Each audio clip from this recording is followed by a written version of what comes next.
As chuvas que castigaram Petrópolis provocaram danos aos prédios históricos da cidade imperial. Alguns imóveis foram invadidos pela água. Nem a casa que pertenceu à princesa Isabel foi poupada pelo temporal. O muro desabou e a água invadiu o imóvel, cobrindo móveis de lama, como mostram estas imagens exclusivas. Aqui foi tirada a última foto oficial da família imperial brasileira antes do exílio na Europa. Uma exposição sobre a colonização germânica em Petrópolis foi atingida. Estragos também no Palácio Rio Negro, que além de museu é residência oficial dos presidentes da República em Petrópolis. Uma enxurrada deixou estragos no jardim e no primeiro andar do imóvel. Perto dali, o Cine Petrópolis, inaugurado nos anos de 1940, que hoje abriga um templo evangélico, teve o carpete vermelho coberto pela água barrenta. Esse prédio histórico havia sido totalmente restaurado há 6 anos. Em poucos minutos, a plateia se transformou nesse lodaçal. Na verdade, ficou muito pior que isso. Aqui, a água atingiu a altura de aproximadamente 1 metro. Como a gente pode ver, todas as poltronas ficaram submersas.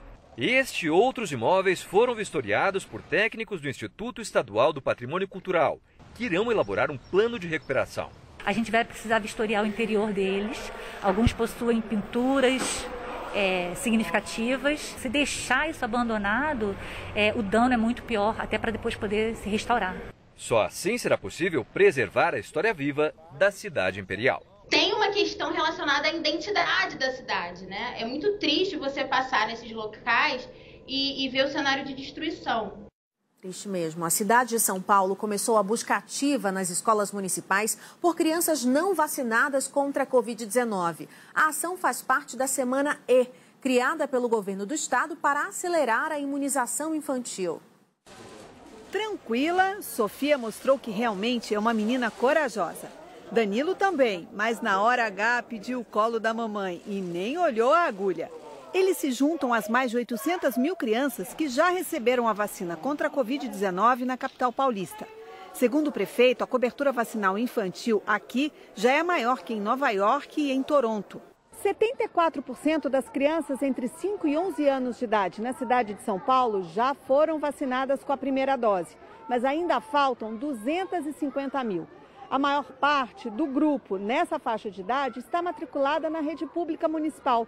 Daí a estratégia de envolver as escolas. Se o vovô, a titia, a vovó, o papai e a mamãe se vacinaram, com certeza eles levariam os seus filhos, netos, sobrinhos para se vacinar. Não tenho dúvida que logo a gente vai estar junto aqui comemorando 100% das crianças. É preciso que os pais e responsáveis autorizem. Só então a escola avisa a unidade básica de saúde mais próxima que vai ao estabelecimento de ensino. Sofia e Danilo, por terem 5 anos, receberam a dose pediátrica da Pfizer. A partir dos 6, há também a opção da Coronavac. A busca ativa por crianças ainda não vacinadas não é feita só em São Paulo. O Rio Grande do Sul, por exemplo, instituiu o Dia C no último sábado para estimular a imunização. Para as famílias que ainda têm dúvidas, o recado do especialista. Existem aqueles que estão ainda hesitantes em se vacinar, estão aí contaminados e impactados por fake news, por desinformação. O risco é não vacinar seus filhos. As vacinas não têm risco, a doença sim.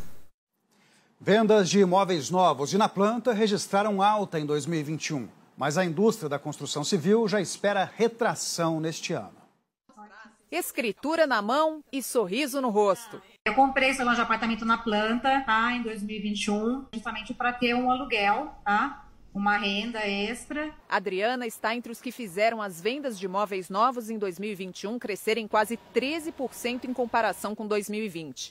Os lançamentos registraram aumento de 26%. Os dados são de um levantamento feito em 176 cidades do país. Segundo os coordenadores do estudo, os números de 2021 são positivos porque o primeiro semestre foi muito bom para a construção civil.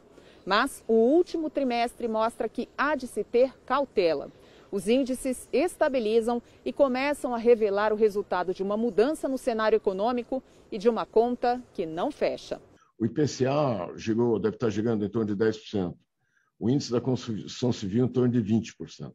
Então, ou seja, o custo da construção ele subiu muito mais do que a capacidade de reposição dos salários. A população de baixa renda é a primeira a sentir esse efeito. Entre os imóveis mais baratos, como os do Programa Federal Casa Verde e Amarela, houve ligeira queda nas vendas nos últimos 3 meses do ano passado. Porque a baixa renda, ela utiliza 100% da sua capacidade de renda. Então, quando ela tem uma capacidade de comprar um imóvel de 100, se move só para 110, ou ela tem 10 para acrescentar de poupança, ou ela vai ficar sem comprar esse imóvel. Imagens gravadas com o celular mostram um momento em que um motorista é morto durante uma abordagem da Polícia Militar na zona norte de São Paulo. Lucas Casemiro, de 27 anos, aparece lutando com um policial militar. De repente, tiros são disparados e a pessoa que está gravando fala que o homem foi atingido. Lucas morreu com 3 tiros.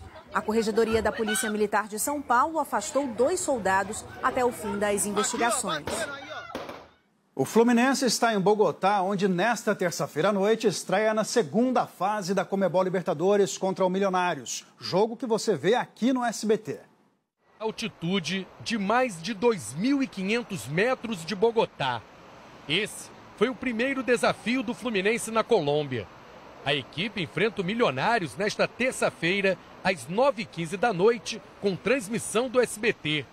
O time carioca abre a Libertadores 2022 para os brasileiros. No começo do treino ali, senti um pouco ali o vento, o frio, mas é normal, 6 horas de viagem, mas creio que nosso time já está pegando aqui, se adaptando bem para chegar amanhã e fazer uma ótima partida.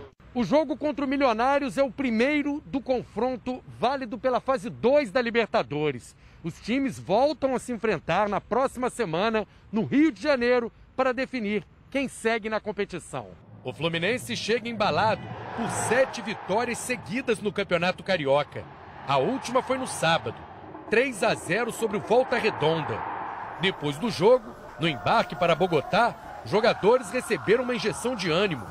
Os torcedores foram apoiar o time no Aeroporto Internacional do Rio de Janeiro. Uma festa que eles esperam repetir na volta da delegação com uma vitória na bagagem. O Vasco fechou um acordo para vender o controle do departamento de futebol do clube. A 777 Partners passará a ter 70% das ações da Sociedade Anônima do Futebol Vascaíno e vai investir R$700 milhões ao longo dos próximos anos. O contrato precisa agora ser aprovado pelos sócios e conselheiros do clube. A temporada brasileira de futebol começou como do ano passado, com o Atlético Mineiro campeão. O clube venceu a Supercopa depois de 24 cobranças de pênaltis. A festa em Belo Horizonte foi noite adentro. Desde a chegada dos jogadores do Atlético ao aeroporto, até a sede do clube, na zona sul da capital. Imagens completamente diferentes do clima no Rio de Janeiro. Um grupo de torcedores queria cobrar a derrota do Flamengo. Momentos diferentes causados pela grande final da Supercopa do Brasil em Cuiabá. Nátio Fernandes e Hulk fizeram para o Galo. Gabigol e Bruno Henrique marcaram para o rubro-negro. Então a partida foi decidida nos pênaltis. Emoção até o fim. 24 cobranças e Everson pegou o último chute de Vitinho. Se não for sofrido no Atlético, a gente está vivenciando isso na pele e, graças a Deus, entrando na história do clube e dando alegria para o torcedor, que é o mais importante. O título tem um sabor de revanche para o Atlético. A última vez em que as equipes se enfrentaram numa final de campeonato foi em 1980 pelo Brasileiro. E, na ocasião, o Flamengo venceu. Agora, 42 anos depois, o Atlético tirou o grito que estava entalado da garganta. E essa torcida merece demais, que sofreram tanto por tantos anos, e agora é hora de comemorar e colher os frutos. Fique agora com Carinha de Anjo. Boa noite. Boa noite, até amanhã.